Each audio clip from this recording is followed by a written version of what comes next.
అంగన్వాడీ పిల్లల పోషకాహారం చెత్తకుప్ప పాలు. అద్దంకి పట్టణంలోని గంటై కాలనీ ఎదురుగా హెచ్పీ పెట్రోల్ బంక్ పక్కన గల చెత్తకుప్పలందు అంగన్వాడీ కోడిగుడ్లు ప్రత్యక్షమయ్యాయి.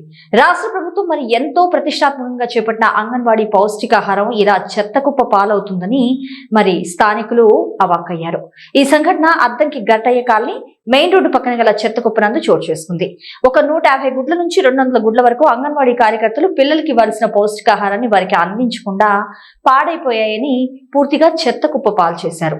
చెత్తకుప్పలో ఉన్న కోడిగుడ్డను అద్దంకి మున్సిపల్ పారిశుధ్య కార్మికులు సేకరించారు.